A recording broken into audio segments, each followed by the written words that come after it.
오늘 하나님께서 우리에게 주신 말씀은 요한복음 3장 16절부터 17절까지의 말씀입니다. 우리 다 같이 합독하도록 하겠습니다. 하나님이 세상을 이처럼 사랑하사 독생자를 주셨으니 이는 그를 믿는 자마다 멸망하지 않고 영생을 얻게 하려 하심이라. 하나님이 그 아들을 세상에 보내신 것은 세상을 심판하려 하심이 아니요 그로 말미암아 세상이 구원을 받게 하려 하심이라. 아멘. 반갑습니다. 우리 같이 성도의 교제 잠깐 나누도록 하겠습니다. 앞뒤 좌우 계신 분들이랑 사랑합니다, 축복합니다 잠깐 인사하면서 우리 교제 나누도록 하겠습니다. 사랑합니다, 축복합니다. 사랑합니다, 축복합니다.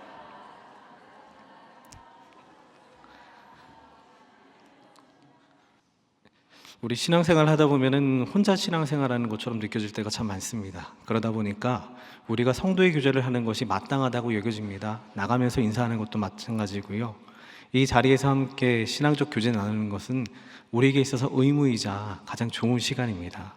그리고 하나님께서도 이를 기뻐하신다라고 여기면서 같이 성도의 교제를 나눴습니다. 그리고 또한 하나님께서 뭘 가장 기뻐하실까라는 고민 가운데 우리 입술과 우리 생각 가운데 있어야 될 것이 무엇인가? 바로 복음이라고 생각을 했습니다. 복음입니다. 청년 때 예배자 훈련학교라는 곳에 가가지고 거기서 강의를 듣는데 그 목사님이 누군지는 기억은 안 나지만 아주 중요한 얘기를 하나 해주셔가지고 적어놓은 게 있었습니다. 그분이 이렇게 표현합니다. 우리 신앙생활 하다가 신앙의 위기가 찾아올 때가 있는데 그때에는 5가지 그 신호가 온다고 합니다. 신앙의 위기 가운데 오는 첫 번째 신호는 변화 없는, 변화를 싫어하는 우리의 삶, 이게 첫 번째 위기라고 합니다. 그러니까 뭔가 새로운 얘기나 새로운 것들에 대해서 우리가 좀 몸부림치면서 거부하는 것, 이런 것들이 신앙의 위기가 찾아오는 첫 번째 신호이고, 두 번째는 창의력이 결핍된다고 합니다. 하나님을 예배하는 방법과 예배하는 모든 것들이 그냥 정형화된 모습으로만 나아가려고 하는 것, 이게 혹시 신앙의 위기가 찾아오는 것 아닌가. 그리고 세 번째는 친교의 결핍이라고 합니다. 많은 사람들과의 교제 나누는 것이 교회에서 불편해지는 것, 이것이 신앙의 위기 신호라고도 하고, 그리고 네 번째는 마음의 상처를 자주 입는 것. 누군가가 조금만 얘기해도 내 마음에 상처가 되고 누군가가 조금 더 나를 이해해 주지 못함에 대해서 서운해하고, 이런 것들이 교회 안에 팽배해진다라고 이렇게 표현합니다. 그리고 마지막에 신앙의 위기가 찾아오는 5번째, 무미건조한 신앙생활, 이게 바로 신앙의 위기라고 합니다. 그리고 번아웃이라고 저는 이를 표현하고 싶고요. 이 번아웃에 대해서 해결할 수 있는 것이 바로 복음밖에 없다라는 이야기를 오늘 하려고 합니다. 신앙생활에 있어서 가장 힘든 순간을 꼽으라고 한다면 무기력감이 올 때입니다. 번아웃이 올 때입니다. 저도 이제 개인적으로도 그렇게 생각합니다. 요즘 날도 더워지고요. 신앙적으로도 좀 뭔가 침체되어 있는 분위기. 어떻게 표현하냐면 찬양을 부르는데 찬양 가운데 더 이상 눈물이 나지 않는 것, 기도하는데 하나님 앞에 간절함이 아니라 습관처럼 흘러나오는 그 기도를 보면서 혹시 내 안에 무슨 문제가 있는가 돌아보니까 너무나 많았던 반복된 기도와 너무나 많은 우리 신앙적인 시간들이 저를 번아웃으로 이끈 거 아닌가 이렇게 생각이 들었습니다. 이런 번아웃과 무기력감이 오면은 다음에 무엇을 해야 될지 모르겠더라고요. 그리고 최근 들어가지고 제가 이 일을 가장 크게 느꼈던 것 중에 하나가 바로 장례식 때였습니다. 장례식 때에 가면은 많은 위로와 말씀을 통해서 성도들과 같이 교감을 나눠야 되는데 내 마음 가운데 무엇을 해야 되는가에 대한 질문만 들지 어떻게 하고자 하는 의지와 그와 같은 마음이 들지를 않았던 겁니다. 우리 삶도 한번 잠깐 돌아보시죠. 요즘 여름이 돼가지고 많은 사역들을 하고 계시지요. 사역이 끝나고 나면 여러분들은 어떤 마음이 듭니까? 나 앞으로 더 열심히 해야지, 더 뜨거워졌으니까 하나님께 더 충성해야지 라는 마음을 가지고 움직이는지, 아니면 이미 지쳐버리고 너무나 힘들기 때문에 이제는 그만 쉬어야지, 조금 내려놔야지 하는 마음이 드는지 한번 생각해 봤습니다. 여러분, 신앙생활을 앞으로 몇 년간 하실 겁니까? 신앙생활도 그렇지만 여러분 지금 하고 있는 봉사 몇 년간 더 하실 겁니까? 라는 질문을 한번 드려보고 싶습니다. 제가 요즘에 가장 관심 있게 보는 유튜브 중에 하나가 누구냐면은 버스킹 예배자라고 하는 한 청년의 그 예배를 보고 있습니다. 참 신기해요. 이 청년은 여자 청년인데 2016년부터 철산역 앞에서 토요일 저녁 7시 반만 되면 혼자 나와가지고 버스킹 예배자니까 길거리에서 혼자 찬양을 부릅니다. 근데 이것이 저는 처음에 봤을 때는 참 은혜된다, 멋있다, 정말 훌륭하다 했는데 제 마음 가운데는 한켠에는 이런 생각이 들었습니다. 이거 오래 못 갈 것 같다. 매주 토요일마다 나가서 이걸 한다고? 매주 토요일마다 7시 반마다 나가가지고 이걸 한다고? 오래 못 갈 거다라고 저는 이제 마음속에 은연중에 생각하고 있었습니다. 그런데 며칠 전에 이렇게 유튜브를 뒤져보는데 깜짝 놀랐습니다. 아직도 8년째 그 일을 하고 있는 거예요. 그 사역을 하고 있는 모습을 보면서 저와 비교가 되기 시작합니다. 우리의 삶과 비교되기 시작합니다. 나는 못할 것 같은데 저 사람은 왜 저걸 할 수가 있는 거지? 어떻게 하면 저렇게 사역을 저렇게 담대하게 당당하게 이어나갈 수 있는 거지? 라는 질문 앞에 제 자신을 돌아보니까 한 가지 문제를 발견하게 됐습니다. 참 신기해요. 내 안에 복음이 너무 연약해진 겁니다. 하나님이 나를 사랑한다는 그 사실 자체가 설레이질 않는 겁니다. 하나님 앞에 정말 내 모습이 부끄러울 정도로 복음이 연약해져 있는 모습을 보면서 내가 이러니까 사역이 안 되지, 내가 이러니까 무너지지, 내가 이러니까 힘들지 라는 생각이 들었습니다. 얼마 전에 장례식에서 위로를 하고 있는데 위로의 말씀을 찾다가 도저히 못 찾겠는 겁니다. 도저히 안 되겠다 싶어가지고 엎드려가지고 선교사 열전을 펴가지고 그냥 책만 읽고 있었습니다. 그때 눈에 보였던 선교사님이 바로 민노아 선교사님이었습니다. 예수님은 누구신가? 그분의 이야기를 이렇게 넘겨서 보니까 이런 겁니다. 그분은 1892년도에 이 땅에 오셨는데 이 대한민국 땅에 오셔가지고 조선 땅에 와서 복음을 증거하는데 오시자마자 3년 만에 넷째 아들을 얻게 됩니다. 기쁨이자 희락이자 너무나 즐거움이었습니다.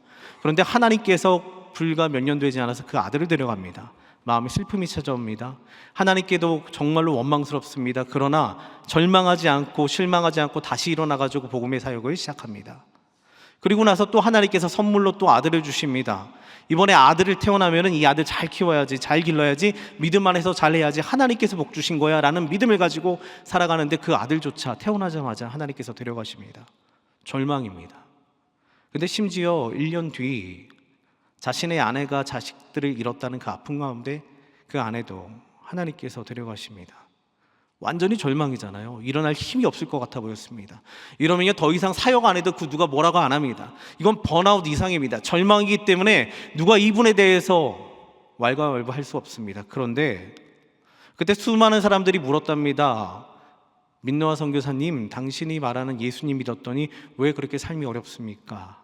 그 질문 앞에 민노아 선교사님이 자신이 평소 외국에서 듣던 그 찬송가를 하나 갖고 와서 개사해가지고 사람들에게 들려주었지 않습니까? 예수님은 누구신가? 그걸 통해서 한 가지 배운 게 있습니다. 여러분, 모르겠습니다. 우리 삶의 문제 해결 방법, 기도하는 방법, 다시 일어나는 방법 전혀 모르겠습니다. 그런데 우리가 유일하게 할 수 있는 것은 딱 한 가지밖에 없다는 걸 알겠습니다. 복음 붙들고 다시 일어나는 겁니다. 하나님 나 사랑하신데 참 이거 무식한 얘기입니다. 참 어리석은 얘기입니다. 정말 절망 가운데 있는 사람들에게 그 복음 붙들고 일어서세요. 하나님 당신 사랑하십니다. 이게 어떤 위로가 되겠습니까? 어떤 힘이 되겠습니까? 그러나 그거 붙들고 일어났더니 하나님께서 일으켜 세워주시더라. 이게 바로 민노아 선교사님의 이야기입니다. 그리고 우리도 한번 생각해 봤습니다. 우리도 혹시 번아웃이 왔거나 내 마음 가운데 찬양의 기쁨이 없거나 뭘 해야 될지 모르겠거나 내가 어디에서 무언가를 해야 됨에도 불구하고 알 수 없을 때 우리가 무엇을 해야 되느냐? 다시 복음 붙들고 일어나면 됩니다. 이게 바로 오늘의 주제입니다. 오늘의 말씀입니다. 오늘의 이야기입니다. 그리고 그 복음이 바로 오늘 요한복음 3장 16절에 담겨 있습니다. 그리고 예수님의 사역을 잠시 돌아봤습니다. 예수님이 과연 뭐 하셨을까? 마가복음 1장 1절 말씀이 이렇게 선포합니다. 하나님의 아들 예수 그리스도의 복음의 시작이라. 우리는 우리 삶 가운데 복음을 내려놓고 우리가 가지고 있는 것들을 가지고 사역하다 보면은 지치고 쓰러질 때가 너무나 많습니다. 내 마음이 설레지 않기 때문에 쓰러지는 거 괜찮습니다. 다 상관없습니다. 그러나 그 복음을 붙들지 않고 있다면 우리는 길을 잃어버리고 말 겁니다. 하나님이 나 사랑하신다는 그 이야기를 잃어버린다면 우리는 갈 곳을 찾아 정말로 하나님 앞에 우리는 길 잃어버린 어린 양과 같이 한참을 헤매다가 혼자 지쳐 쓰러지기 일보 직전일 것입니다. 때로는 신앙생활에 익숙해지고 조금 성숙해졌다 싶으면 복음보다는 은사에 관심을 갖기 마련입니다. 지식에 관심을 갖기 마련입니다. 기도하는데 방언도 하고 싶기도 하고 예언이자 또 여러 성경에 나열된 은사들을 사모하기도 합니다. 저도 목회를 처음 시작하던 전도사 시절에 가장 바라고 원했던 은사 중에 하나가 바로 병을 고치는 신유의 능력이었습니다. 오순절 교단도 그렇고 한국교회 수많은 사람들이 기도를 통해서 병이 낫기도 하고 또 이를 통해 하나님이 영접하기도 하고 교회에도 부흥했다는 이야기를 들으면서 목회자로서 너무나 갖고 싶었던 은사가 신유의 은사였습니다. 기도하면 좀 낫기 원하고, 기도하면 뭔가 새로워지기 원하고, 뭔가 회복되기 원하고, 그리고 그때나 지금이나 교회에는 아픈 사람이 참 많았습니다. 이 은사만 받으면 교회 유익도 되고 많은 부흥도 일어날 것 같고 사람들이 다시 일어나서 하나님께로 나올 것 같았는데, 예전에 교회에서 가르치던 아이가 아파가지고 병원에 눕게 됐습니다. 그 아이를 붙잡고서 기도해 줬습니다. 일어나라, 좀 일어나라. 근데 그 아이가 정말로 기적과 같이 일어나가지고 나왔습니다. 나와가지고 와, 이제 제 마음속에는 기대가 있었죠. 그 애한테 가서 물어봤습니다. 야, 목사님이 기도해줬더니, 전사님이 기도해줬더니 병 나았지? 그랬더니 그 애가 고개를 갸우뚱하더니 그럽니다. 하도 많이 기도해줘서 잘 모르겠는데요, 그래서 신유 은사 받은지는 모르겠습니다. 근데 제일 중요한 것 중에 하나가 바로 거기 있었습니다. 그 친구가 그렇게 얘기합니다. 그래도 기도해 주는 거 보니까 하나님께서 나 사랑하시긴 하나 보네요. 그걸 발견하게 된 겁니다. 복음은 그렇게 발견하는 겁니다. 우리가 기도해주고 그 사람 곁에서 이야기해주고 그 사람과 동행해주면은 나는 분명히 그 자리 가운데 기도해주고 여러 가지 은사를 베풀었다 여겨지는데, 우리가 기도해준 것과 우리가 노력해준 것을 통해서 그 사람은 복음을 발견하고 하나님의 사랑을 발견하게 된다는 것을 배우게 되었습니다. 최근에 전도의 은사에 대해서 많은 관심을 갖고 있습니다. 전도 잘하는데 도움이 되는 은사를 주셨으면 합니다 라고 기도하고 있습니다. 근데 교회 간혹 가다가 예배 드릴 때 보면은 새로운 사람들을 잘 데리고 오는 사람들이 정말 많습니다. 거기에 부러움을 많이 느낍니다. 저도 누구 좀 전도해보고 싶은데 그럴 때마다 그런 분들을 관찰하면서 나름 정리해본 바, 전도하려면 좋은 성품도 있어야 되고, 때로는 호의적인 모습도 있어야 되고, 때로는 밥살 능력도 있어야 되고, 때로는 경청, 인내, 온유, 이 모든 인간적인 성품을 가지고 전도를 하는 줄 알았습니다. 이런 요소들을 갖춘 사람이 전도를 잘할 것이라는 판단이 들어가지고 그래서 그와 같은 것들을 달라고 기도했습니다. 그런데 완전히 뒤집어졌습니다. 뜻밖의 사람들이 전도를 더 잘합니다. 그 사람들은 복음의 감격과 복음의 설레임을 품고 있는 사람들이 전도를 더 잘하는 겁니다. 그 사람들의 입술 가운데 능력은 없어도 그 사람들 가운데 마음에 어떠한 선한 마음은 아니더라도 복음의 감격과 복음의 설레임을 가진 자들은 멈출 수 없는 그 복음을 가지고 달려가서 사람들에게 전하나 봅니다. 마치 수가성 우물가의 사마리아 여인이 예수님을 만나고 감격해서 물동이도 버려둔 채 마을로 뛰어들어가서 사람들에게 외쳤지 않습니까? 내게 행한 일을 한 예수님 그리스도를 보라. 이게 전도였습니다. 고린도전서에서 사도 바울은 자신의 지식과 말솜씨가 아닌 오직 십자가의 복음으로 교회가 세워졌다라고 선포합니다. 그러면서 우리에게 다시 한번 강조합니다. 복음이 중요한 겁니다. 복음이 가장 중요한 겁니다. 하나님이 우리 사랑한다는 사실을 아는 것이 가장 중요하다고 이야기합니다. 그리하여 고린도후서 4장 7절 말씀은 우리가 이 보배를 질그릇에 가졌으니 이는 심히 큰 능력은 하나님께 있고 우리에게 있지 아니함을 알게 하려 함이라. 그리스도인이라면 누구나 이 복음이 기독교의 핵심임은 잘 알고 있습니다. 믿음의 중심임은 잘 알고 있습니다. 하지만 그 복음이 무엇인지에 대해서, 그 복음의 중요성에 대해서는 점점 관심이 멀어지는 것 같아서 가끔 속상할 때가 있습니다. 이는 우리의 대화와 태도에서 나타나는 바입니다. 복음보다는 이게 더 중요하고 이게 해결되면 복음이 더 힘을 얻을 것 같다고 여깁니다. 조금 더 편리해지고 조금 더 나아지면 우리의 믿음이 더 나아지는 길이 열릴 것 같다라고 이야기합니다. 복음을 위해서 이렇게 하면 됩니다라고 얘기하는데 그게 아니라는 얘기입니다. 복음이 가장 중요하다는 얘기입니다. 그거 외에는 다른 거 할 얘기가 없다는 겁니다. 교회 내에서 한 이야기 들리는 수많은 얘기들 가운데 복음을 위한 이야기는 많지만 복음에 대한 이야기 퀘스천 마크입니다. 하지만 우리나라를 기억하시지요. 불과 몇십 년 전까지만 해도 한국교회 믿음의 선배님들은 어떠한 악조건 속에서도 놓지 않았던 것이 바로 복음입니다. 기도의 능력입니다. 말씀 앞에 서는 것입니다. 그들 마음 가운데는 성경에 대한 지식이 있었던 것이 아니라 복음에 대한 감격이 있던 겁니다.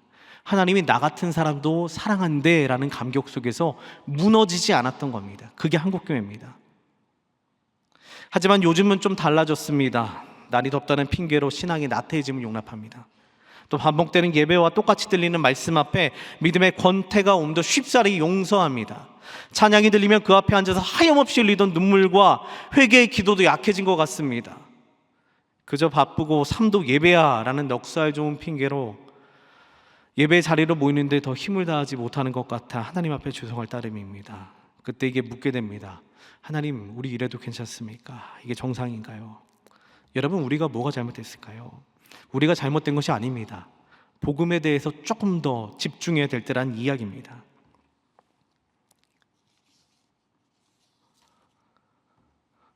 예전에 아주 오래전에 스크랩에 떴던 전도자 이야기, 프랭크 제너라는 무명의 전도자 이야기를 다시 한번 돌아보게 되었습니다.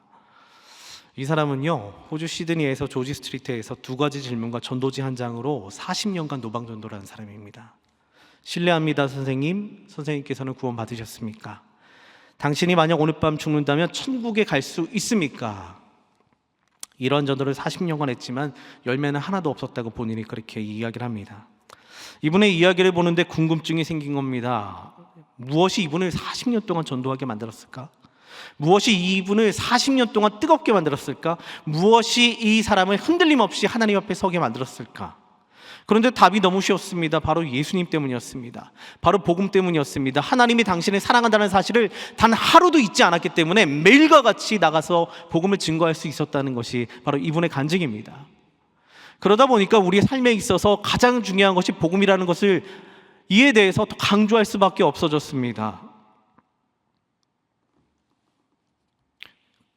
그래서 저는 얼른 소망서점 가가지고 사형리를 샀습니다. 사형리 사가지고 나 자신을 전도하기 시작했습니다. 인간은 죄인입니다. 하나님 당신을 사랑하십니다. 당신이 주인인 그 의자에서 내려오십시오.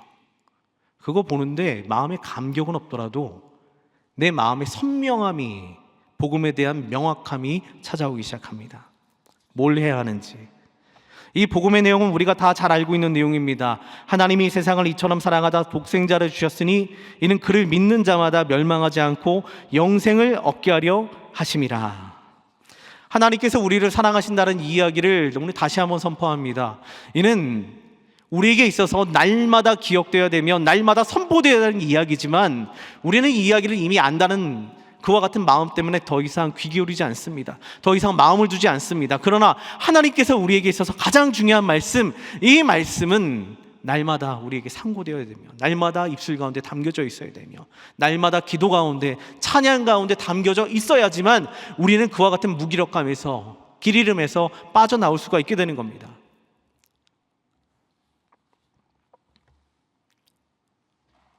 그래서 여러분들과 저에게 있어서 오늘 하나님께서 주시고자 하는 이 말씀을 주시고자 하는 마음이 뭘까? 바로 예수님 잘 믿는 사람이 되었으면 좋겠다라고 하는 이야기를 그 사형리를 통해서 깨우쳤습니다. 여러분, 너무 당연한 얘기지만 가수는 노래를 잘해야 되고 배우는 연기를 잘해야 됩니다. 그러면 그리스도인은 뭘 잘해야 됩니까? 봉사 잘해야 됩니까? 찬양 잘해야 됩니까? 선교 잘해야 됩니까? 양육 잘해야 됩니까? 아니면 가르치는 거 잘해야 됩니까? 은사 말고 뭐 잘해야 됩니까? 바로 예수님 믿는 거 잘하는 게 그리스도인입니다. 우리는 예수님 잘 믿는다는 것에 대해서 행위로 대답하려고 합니다. 저 열심히 예배 나오잖아요. 저 열심히 봉사하잖아요. 저 열심히 그 자리에 있잖아요 라고 대답합니다. 하지만 예수님을 잘 믿는다는 말의 본질은 다음과 같습니다. 예수님 잘 믿는다는 것은 여전히 내가 복음에 감격하고 있는지, 여전히 하나님 나 사랑하신다는 말에 내가 설레어하고 있는지, 하나님 나 사랑하신다는 말을 여전히 기억하고 있는지, 이거 가지고 판단되는 게 예수님 잘 믿는다는 사실입니다. 여러분, 날마다 이 복음 앞에 하나님께서 나를 사랑하심을 되뇌이면서 우리가 살아야 한다는 것이 바로 오늘 복음의, 오늘 말씀의 요지입니다. 그래야지 다음이 되더군요. 하나님 나 사랑하시니까 찬양 가운데 감사하다. 하나님 나 사랑하시니까 기도 가운데 어떠한 기도를 하더라도 하나님 들으시겠구나. 이와 같은 것들이 다 연결이 되기 시작합니다. 그래서 우리는 날마다 이 복음을 기억하면서 날마다 되뇌이며 이와 같이 한 5가지 행동을 우리가 실천해야 된다고 생각합니다. 첫 번째는 복음이 출발점이라는 기억하시길 바랍니다. 우리의 삶에 있어서 내일 아침 눈을 떴을 때에, 내가 무언가를 시작할 때에, 내가 기도할 때에, 밥을 먹을 때에, 내가 길을 걸을 때에 복음이 출발점이다라고 생각하며 발걸음과 우리의 생각을 옮겨야 됩니다. 이전에 예수님이 몰라 살던 때와는 다르게 하나님께서 나를 사랑하신다는 확신이 나의 삶의 출발점이 되어야지만 다시 우리는 복음 안에 거하는 삶을 살 수가 있습니다. 어렸을 때 부모의 학대로 가출을 하게 된 학생이 있었습니다. 부모의 모진 말들과 폭력에 견디다 못해 가출 청소년이 되어 어린 나이에 많은 범죄를 저지르게 되었고, 결국 길거리를 방황하던 이 친구 앞에 어느 목사님이 다가옵니다. 너 지금 나왔니? 어디 잘 곳은 있니? 없으면 여기 와서 자고 가. 그러면서 자신의 사택이자 교회 한편에 있는 방을 내어줍니다. 그 친구가 가봤더니 이미 자신과 같은 처지의 아이들이 밤마다 갈 곳을 찾지 못해서 결국 와가지고 자고 갑니다. 그렇게 갈 곳 없이 방황하던 아이가 작지만 따뜻하게 내어준 방 한 구석과 밥 한 끼에 녹아내립니다. 누군가 조건 없이 준 사랑의 마음이 녹아내립니다. 그리고 사랑에 보답하여 올바르게 살고자 다짐하고 목사님께 조언을 구합니다. 목사님, 저 날마다 차오르는 분노를 어찌할지 모르겠습니다. 목사님, 저 다른 사람만 보면 싸우고 싶습니다. 저 친구만 보면 가서 때려주고 싶습니다. 어떻게 될지 모르겠습니다. 어떻게 억눌러야 됩니까? 부모에 대한 미움과 증오가 날마다 가득 차는데 이를 어떻게 참을 수 있습니까? 날마다 상담합니다. 이에 대해서 목사님은 한 가지만 반복합니다. 하나님께서 너 사랑하니까, 하나님께서 이런 너라도 사랑하시는 걸 기억하렴, 하나님께서 너 사랑하시면 기억하렴, 넌 혼자가 아니야. 그것을 믿음으로 새로 시작할 수 있도록 날마다 들려줬다고 합니다. 한순간 세상에 버려진 것 같던 자신이 온 세상보다 더 큰 사랑을 받았다는 사실에 충격을 받아가지고 세상에 혼자뿐이라는 두려움이 줄어듭니다. 더욱이 자신이 사랑을 받고 있다는 사실을 알자 남에 대한 분노도 줄어듭니다. 스스로에게 위안이 되기 시작합니다. 결국 복음이 답이 되었습니다. 복음이 출발점이 되자 삶이 회복됩니다.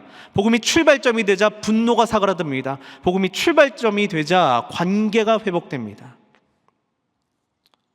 이처럼 복음이 출발점이 되자 이제 우리 무엇을 해야 하는지, 어떻게 살아야 하는지 방향이 잡힙니다. 그것을 우리는 거듭남이라고 우리는 부릅니다. 이처럼 복음이 우리의 삶의 출발점이 되려면 아침에 눈을 뜨고 기도함이 곧 하나님께서 나를 사랑하신다는 확신의 선포가 이루어져야 됩니다. 복음이요, 오늘 듣고 내일부터 실천하시라는 얘기입니다.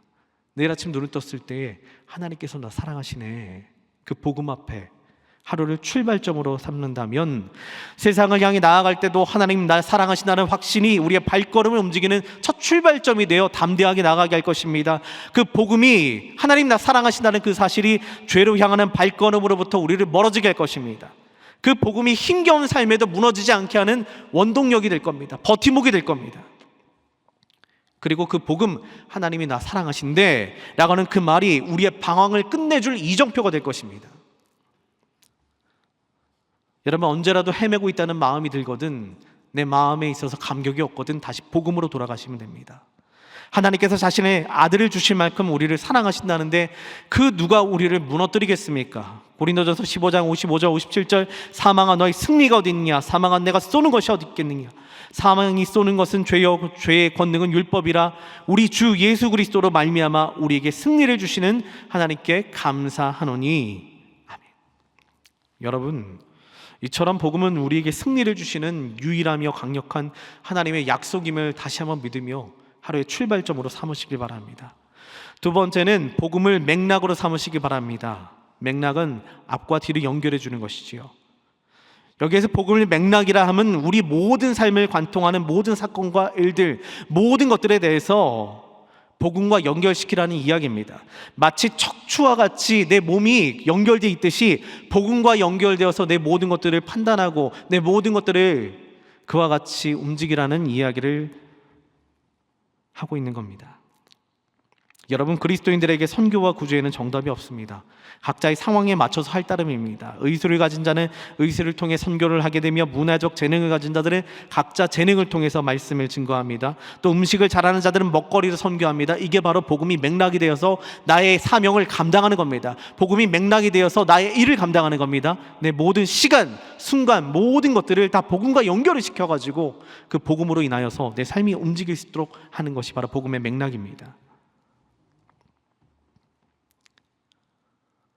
복음의 목적을 가지고 선교와 교육 그리고 구제를 펼침이 하나님 앞에 복되고 아름다운 열매를 맺는 귀한 사역으로 발전합니다. 여러분, 그리고 또 복음의 맥락이라고 하는 것은 전지전능한 하나님과 무능력한 나의 삶을 연결해주는 가장 좋은 연결고리가 됩니다. 복음이 그 역할을 한다는 사실입니다. 하나님 전지전능한 거 모르는 사람이 누가 있습니까?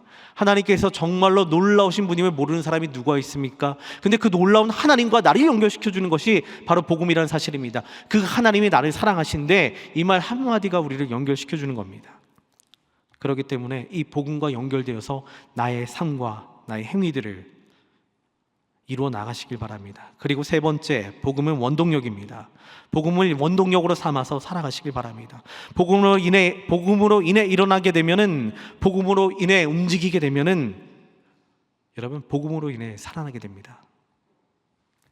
간혹 열심히 일을 함에도 불구하고 쉽게 지치는 사람들이 있습니다.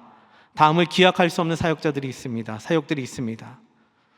한때는 고등학생들이 자발적으로 교회 안에서 댄스 동아리를 만들어가지고 사역을 하겠다고 이렇게 한 적이 있습니다. 선교를 가려고 준비하는데 전도지 나눠줄 때 뭐라도 좀 해보라고 했더니 그 춤을 준비해가지고 춤추면서 거기서 전도하는 사역을 했습니다.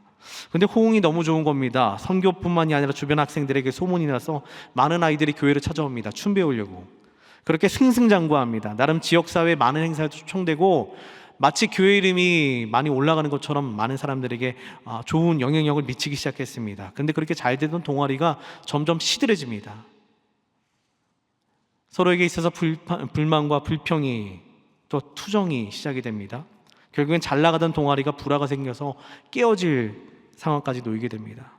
결국 하나님의 이름을 가지고 복음을 위해서 모였던 그 동아리가 복음이 빠지니까 무너지게 됩니다.